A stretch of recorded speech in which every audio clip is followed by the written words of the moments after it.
이사야 선지자가 계속해서 이스라엘 백성을 향해서 예언합니다. 첫 번째 부분은 에돔에서 오는 이는 누구며 붉은 옷을 입고 보스라에서 오는 이는 누구냐. 보스라는 에돔의 주요 도시입니다. 수도와 같은 그런 도시인데 에돔과 보스라에서 누가 오고 있습니다. 근데 그 옷이 붉었습니다. 그냥 우리말 성경에는 붉다고 되어 있는데 원어의 뜻은 피가 튀어서 붉다, 그런 뜻도 있습니다. 그러니까 전쟁에서 대적을 많이 죽이고 그 옷에 피가 묻어서 붉어진 그런 사람을 말하고 있습니다. 그의 화려한 의복, 큰 능력으로 걷는 이가 누구냐. 그러니까 승전한 장군이 화려한 옷을 입고 오는 것처럼 대적을 물리치고 오는 모습을 말하고 있습니다. 그는 나이니, 내다. 누가 붉은 옷을 입고 오는데 대적을 물리치고 그 옷에 피가 묻었는데 누구십니까? 하니까 나다. 그렇게. 내가 누굽니까? 하나님이십니다. 공의를 말하는 이요 구원하는 능력을 가진 이니라. 하나님은 공의를 말하시는 분이고 하나님은 구원하시는 분입니다. 이 공의라고 하는 것은 강한 자와 약한 자 사이에서 고통을 당하는, 힘이 없어서 억울함을 당하는 사람을 하나님께서 그 원통함을 풀어주는 것이죠. 그것이 공의요. 강한 자에게 붙들려서 고통당하는 자를 구원하는 자라는 것입니다. 세상에 이게 공의가 있는가, 정의가 있는가, 정의 구현 이렇게 하는데 힘있고 돈 있고 잘나는 사람들이 자기 멋대로 권력을 행사하고 그렇게 하지 않는가, 그런 생각이 많이 들 때가 있습니다. 지금 세계에서 가장 큰 몇 나라들, 중국이나 러시아 같은 강한 나라들도 독재자가 자기 마음대로 하죠. 우크라이나하고 대화해서 그 땅이 우리 땅이나 너희 땅이나 혹은 주민투표를 하자는 여러 가지 방법도 있는데 좀 하다가 안 되면 힘으로 그냥 박살냅니다. 중국의 독재자도 교회에 대해서, 교회가 그냥 빌빌하면 가만히 둘 건데 자꾸 숫자가 늘어서 중국이 공산화될 때 300만이었는데 시간이 지나니까 3천만, 더 지나니까 7천만, 지금은 지하교회 성도가 정확한 통계는 못 내지만 1억이다 이러니까 그때부터는 가만히 두지 않습니다. 그 교회당 문을 닫고 끌어때리고. 저 며칠 전에도 제 제자 고신다에서 공부했던 중국 학생이 있는데 만나보니까 자기들이 교회를 하는데 가정교회에서 10명이 넘었으면 또 모임을 나눈답니다. 들키기 때문에. 그렇게 해서 세 군데서 하고 있다, 그런 이야기를 하는 걸 제가 들었습니다. 어쨌든 세상에는 공의가 없고 세상에는 약한 자가 구원받을 힘이 없습니다. 그런데 갑자기 하나님 나타나서 나다, 내가 공의를 행하겠다, 내가 구원해 주겠다, 그렇게 말씀하는 겁니다. 어찌하여 내 의복이 붉으며 내 옷이 포도즙 틀을 바른 자 같으냐. 옷이 붉게 됐다는 거죠. 포도주 틀을 밟으면 포도주가 튀어오르니까 그 포도주 물에 묻는 것처럼 피가 묻었다는 뜻입니다. 만민 가운데 나와 함께한 자가 없이 내가 홀로 포도즙 틈을 밟았는데 내가 노함으로 말미암아 무리를 밟았고 분함으로 말미암아 짓밟았으므로 그들의 선혈이 내 옷에 튀어 내 의복을 다 더럽혔다, 그렇게 말하고 있습니다. 왜 그들의 옷이 붉습니까? 하니까 공의를 시행하는 사람이 아무도 없고 절망 가운데 있는 사람을 구원하는 자가 아무도 없어서 내가 직접 나서서 그렇다. 내가 직접 나서서 이스라엘을 괴롭히는 자든지 불의로 약한 자를 억압하는 자들이든지 내가 가서 그들을 다 심판했다. 내가 짓밟았기 때문에 그렇게 되었다. 우리는 이 하나님의 마음이나 하나님의 계시를 알지 못하고 우리식으로 왜 세상에 공의가 없나, 왜 세상이 이럴까, 그렇게 말합니다. 우리가 공의를 행하지 않기 때문이죠. 우리가 그냥 약한 자를 봐도 외면하고 억울한 사람 봐도 그냥 외면하고, 그러니까 공의가 없는 겁니다. 하나님께서는 참다가 직접 나섰다, 그 말을 하고 계시는 것입니다. 이는 내 원수 갚는 날이 내 마음에 있고 내가 구속할 해가 왔으나 내가 본즉 도와주는 자도 없고 붙들어주는 자도 없으므로 이상하게 여겨. 하나님이 아브라함에게 약속하신 400년이 되어서 이스라엘 백성들은 애굽에서 나와야 되는데 애굽에 바로는 놓아줄 마음이 요만큼도 없습니다. 내가 왜 내 노예들을 놓아주겠느냐, 더 많이 부려먹어야 되겠다 그렇게 생각합니다. 그러니까 하나님이 모세를 보내신 겁니다. 하나님이 개입하셨죠. 그 얘기를 하고 있습니다. 하나님의 원수 갚는 날, 하나님의 구원하는 날이 왔으나 도와주는 자도 없고 붙들어주는 자도 없으므로 이상하게 여겨 내 팔이 나를 구원하며 내 부은이 나를 붙들었다. 이것은 고대 이스라엘의 관용적인 표현인데 내 팔이 했다면 내가 했다는 뜻이죠. 내가 했다. 내 분함으로 내가 마음을 일으켜서 했다. 그렇게 말씀하고 계시는 것입니다. 내가 노함으로 말미암아 만민을 밟았으며 내가 분함으로 말미암아 그들을 취하게 하고 그들의 선혈이 땅에 쏟아지게 하였느냐. 이게 만민이니까 천하 만민할 때 만민이잖아요. 하나님께서 심판하시면 그 악한 자가 천하 만국이라 하더라도 하나님이 심판하시고 애굽이라고 하는 대제국이라 하더라도 하나님이 심판하신다. 그래서 이제 아수르나 바벨론도 하나님의 공의를 떠나서 하나님의 심판을 받을 때가 있을 것이다. 그것을 말하고 있는 것입니다. 그 이야기를 듣고 선지자가 내가는 선지자 7절에 내가 여호와께서 우리에게 베푸신 모든 자비와 그의 찬송을 말하며 그의 사랑을 따라 그의 많은 자비를 따라 이스라엘 집에 베푸신 큰 은총을 말하리라. 이 아까와 반대죠. 심판과 반대되게 이제는 자비와 사랑과 자비와 은총을 말하고 있습니다.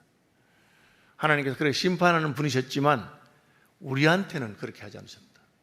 이스라엘 선택하시고 이스라엘 백성에게는 하나님이 자비를 베푸셨고 사랑을 베푸셨고 은총을 베푸셨다. 내가 이제 그것을 이야기할 것이다. 하나님은 악한 자들을 심판하시고 하나님을 대적하는 자들을 심판하십니다. 그러나 한편으로 하나님은 구원의 하나님이시기 때문에 또 자기 백성들을 사랑하시고 은총과 자비롭게 대하십니다. 그들은 실로 나의 백성이요 거짓을 행하지 아니하는 자녀라 하시고 그들의 구원자가 되사 하나님께서는 이스라엘 백성들을 구원하셨습니다. 왜? 하나님을 믿고 하나님께 부르짖었기 때문에 구원하셨습니다. 그들의 모든 환난에 동참하사 자기 앞에 사자로 하여금 그들을 구원하시고 출애굽할 때 하나님이 모세를 사자로 보내서 재앙을 10가지 했는데 안 되는 거예요. 계속 말을 듣지 않습니다. 바로가. 그러니까 마지막에는 하나님 천사를 보냈습니다. 죽음의 천사를 보내서 천사가 애굽의 모든 집마다 문설주와 임방의 유월절 양의 피가 없는 모든 집마다 가서 다 죽여버렸습니다. 왜? 하나님의 구원을 방해하고 거절하기 때문에, 완고하게 고집부리기 때문에. 그 이야기를 지금 하고 있습니다. 이스라엘이 괴로움 당할 때 하나님께서 그것을 구워보시고 사자를 보내서 구원하사 그의 사랑과 그의 자비로 그들을 구원하시고 옛적의 모든 날에 그들을 드시며 안으셨으나 하나님께서 안아서 가나안 땅으로 옮기셨다고 말하고 있습니다. 그랬는데 그런 큰 구원을 받으면 어떻게 해야 되겠습니까? 선지자처럼 하나님의 자비와 사랑과 은혜를 찬송하고 감사해야 되는데 인생이 참 기가 막혀서 은혜를 받아놓고도 시간이 지나면 그 은혜를 잊어버리고 원래 자기가 그런 자격이 있는 것처럼 그런 식으로 하나님을 무시하기 시작합니다. 심지어 그들이 반역하여 주의 성령을 근심하게 하였으므로 출애굽한 다음에 하나님을 신뢰하지 아니하고 반역했습니다. 금송아지를 만들었고 다른 이방족들이 섬기는 신들을 따라가고 하나님께 대해서는 불평하고 불만한 적이 10번이나 넘었습니다. 그들이 반역하여 주의 성령을 근심하게 하였다. 구원받은 자에게 가장 큰 죄가 뭐냐? 하나님의 성령을 근심하게 하는 겁니다. 하나님이 우리를 구원하셔서 은혜를 베푸셨으니까 우리는 그 하나님의 사랑을 감사하면서 어떻게 하면 하나님의 뜻대로 살아갈까 해야 되는데 그렇게 하지 아니하고 반역하여 주의 성령을 근심했습니다. 결과는 무엇입니까? 그가 돌이켜 그들의 대적이 되사 친히 그들을 치셨더니 하나님의 징계가 임했습니다. 여러분, 우리가 구원받았으니까 하나님한테 함부로 해도 된다고 생각하면 안 됩니다. 함부로 해서 되면 안 됩니다. 그죠? 아주 공주가 있었습니다. 그런데 자기가 진심으로 사랑하는 남자가 있어서 결혼했는데 남자는 볼품도 없고 자기가 아무것도 없었습니다. 그러나 남자를 잘 받들고 또 공부도 시키고 해서 높은 사람을 만들었습니다. 그러니까 그때부터 아내를 무시하기 시작하고 조강지처를 함부로 대하고 그렇게 합니다. 참다가 이제는 같이 못하겠다. 니 나가라. 그 길로 끝나는 겁니다. 반역하여 주의 성령을 근심하게 하사 그가 돌이켜 그들의 대적이 되사 친히 그들을 치셨다. 그렇게 말하고 있습니다. 관계는 상호적인 겁니다. 하나님 우리를 사랑하면 어떻게 됩니까? 우리도 하나님을 사랑해야 됩니다. I love you. 난 당연히 사랑합니다. 그러면 나도 I love you too. 저도 당연히 사랑합니다. 그렇게 됩니다. 너 나를 사랑해? 그럼 나는 이제 내 마음대로 할 거야. 너 사랑하니까 내 시킨 대로 다 해. 그렇게 하는 것은 사랑이 아니죠. 그제서야 하나님이 치신 것을 보고 하나님이 지금 대적을 치실 때 에돔과 보스라에서 온 옷에 피가 묻어서 저 포도주를 밟은 같이 적들을 밟아서 완전히 박살을 냈습니다. 애굽의 바로의 병거와 마병이 홍해에서 다 수장됐습니다. 하룻밤에 온 애굽의 모든 집에 초상이 났습니다. 하나님 그런 분입니다. 심판과 공의를 말할 때 그 앞에서 온 세상이 부들부들 떨 수밖에 없습니다. 군대 귀신 들렸던 사람이 예수님 보자마자 한 말이 뭡니까? 왜 아직 심판 때가 안 됐는데 왜 이렇게 일찍 오셔서 그러십니까? 하나님 심판을 두려워한다는 거죠. 그제서야 백성이 옛적 모세의 때를 기억하여 이르되 백성과 양떼의 목자를 바다에서 올라오게 하신 이가 어디 계시냐? 홍해를 건넌 사건을 말합니다. 모세와 이스라엘 백성들이 홍해 바다에서 올라왔습니다. 그들 가운데 성령을 두신 이가 이제 어디 계시냐? 하나님의 가장 큰 은혜가 하나님의 영이 우리와 함께 하시는 것입니다. 그의 영광의 팔이 모세의 오른손을 이끄시며 그의 이름을 영원하게 하려 하사 그들 앞에서 물을 갈라지게 하시고 모세가 지팡이를 든 오른손을 홍해를 가리키니까 바람이 불기 시작해서 홍해가 갈라졌습니다. 이 사건은 모세의 능력이 아니라 하나님께서 모세의 오른팔을 붙드시고 사용하셨다고 말하는 겁니다. 삼손의 힘이 아닙니다. 하나님의 능력이 삼손과 함께 하니까 삼손이 능한 용사가 되었지만 하나님의 영이 떠나니까 그는 눈을 뽑히고 연자맷돌을 굴리는 수치스러운 죄수가 된 것입니다. 이걸 잊어버리면 안 됩니다. 심지어 하나님의 종들 가운데서도 높아지니까 어느 순간에 자기가 잘난 줄 알고 하나님이 하루아침에 바닥에 패대기 질 수 있습니다. 그걸 잊어버리면 안 됩니다. 늘 하나님, 제가 이만큼 살게 된 것은 오직 하나님의 은혜입니다. 제가 하나님의 은혜를 잊어버리고 교만했던 것을 용서해 주십시오.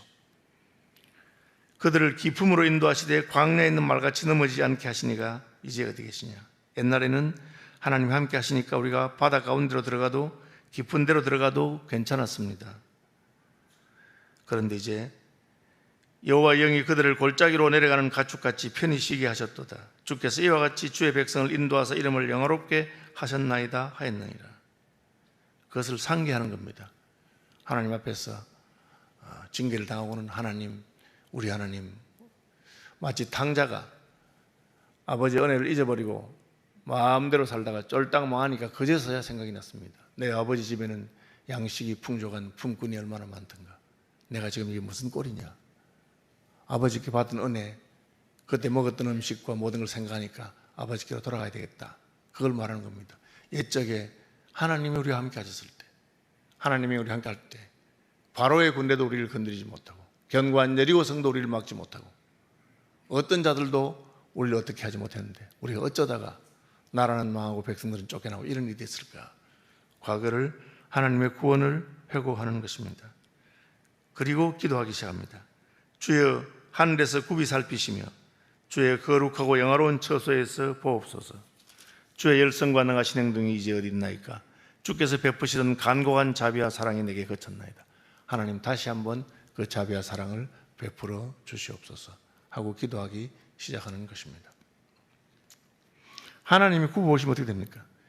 여러분, 약속의 땅 가나안이 왜 복된 땅이요 축복의 땅이라 한지 아십니까? 왜 젖과 꿀이 흐르는 땅이라 하십니까? 그 땅은 물이 많지 않아서 그야말로 천수답입니다. 하늘만 바라보는 땅입니다. 하늘에서 비가 내리면 농사를 짓고 비가 못 내리면 3년만 가뭄면 나라가 망하는 겁니다. 그런 땅입니다. 그런데 여호와 하나님께서 때를 따라 이른 비와 늦은 비를 주시기 때문에 그 어느 땅보다 기름진 땅이 됩니다. 강물에서 물을 퍼올리는 것이 아니라 하늘에서 하나님이 비를 때를 따라 주시는 것입니다. 그것을 내 하나님 여호와의 눈이 있는 곳이라. 하나님 보고 있다, 쳐다보고 있다가 필요하면 해주는 겁니다. 하나님의 권고하시는 땅이라고 그렇게 합니다. 저희 애들 영국에 있을 때 애들은 용돈 안 줬습니다. 그냥 아빠하고 같이 가는 거죠. 뭐 학교에서 집에 오는 사이에 구멍가게 이런 거 아무것도 없습니다. 주말에 마켓에 갑니다. 걔들이 돈이 있습니까? 돈 없습니다. 그냥 아빠하고 같이 가면 됩니다. 아무거나 마음에 드는 거 집어서 넣습니다. 그래서 야, 그 비쌀 건데 이래도 끄덕도 하지 않습니다. 아빠 돈 있잖아. 돈 없다. 있으면서 안 가져왔다. 카드 쓰라. 이런 식으로 나옵니다. 하나님이 함께 하실 때 하나님께서 모든 걸 해주는 것이죠. 하나님이 권고하는 땅입니다. 그래서 주 여호와께 다시요. 주의 한 데서 굽어 살피시며 주의 거룩하고 영화로운 처소에서 보옵소서. 하나님 보십시오. 하나님께서 우리를 살펴주십시오. 그렇게 말합니다. 간곡한 자비와 사랑을 베푸십시오. 주는 우리 아버지시라. 이제 관계를 하나님 아버지. 내 아버지 집에는 아버지시라. 아브라함은 우리를 모르고 이스라엘은 우리를 인정하지 않을지라도 아브라함이 왜 자기 후손을 모른다 하겠습니까? 많은 표현이 그렇습니다. 그죠? 그러나 하나님 우리 아버지 아닙니까? 탕자가 돌아오니까 형은 동생을 외면했습니다. 저놈 누구야 저거? 아버지 유산 다 쓰고 저 못된 놈. 모른 척 했습니다. 그러나 아버지는 그렇게 하지 않았습니다. 이스라엘 백성들이 입만 열면 아브라함의 자손이라고 떠듭니다. 그런데 선지자가 말하기를 아브라함은 우리를 몰라주고 백성들은 나를 무시하고 인정하지 않아도 하나님은 인정한다. 교회도 여러분 잘 나갈 때는 사람들이 잘 쳐다봐주고 하고 내가 망하고 하면은 외면당하기가 십상입니다. 그런데 하나님은 어떠십니까? 목사도 나를 몰라주고 장로들도 나를 무시하고 교인들은 나를 외면해도 하나님은 내 아버지십니다. 하나님은 그렇죠. 여호와여 어찌하여 우리로 주의 길에서 떠나게 하시며 우리의 마음을 완고하게 하사 주를 경외하지 않게 하시나이까. 우리가 그동안 잘못했죠. 완고하고 고집버렸습니다. 하나님 이 마음을 바꿔 주십시오. 제 고집인지 안 부리겠습니다. 제 마음을 부드럽게 하십시오.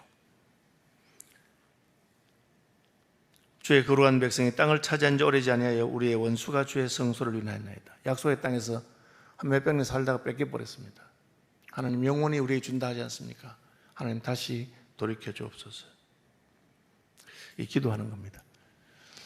말씀 묵상하시면서 우리가 하나님의 심판에 아니라 자비와 긍휼을 받는 자녀된 것을 감사하시고 자녀면서도 지멋대로 행했으면 회개하시고 하나님 다시 한번 하나님의 자녀인 우리를 불쌍히 여기시고 나를 긍휼히 여기시옵소서. 그 기도할 자신이 없으면 예수 이름으로 우리를 위해서 피 흘리신 예수 그리스도의 보배로운 이름으로 주님 앞에 나아간 아침 되기를 바랍니다. 하늘에 계신 우리 아버지, 아버지의 이름을 거룩하게 하시며 아버지의 나라가 오게 하시며 아버지의 뜻이 하늘에서와 같이 땅에서도 이루어지게 하소서. 오늘 우리에게 일용할 양식을 주시고 우리가 우리에게 잘못한 사람을 용서하여 준 것 같이 우리 죄를 용서하여 주시고 우리를 시험에 빠지지 않게 하시고 악에서 구하소서. 나라와 권능과 영광이 영원히 아버지의 것입니다.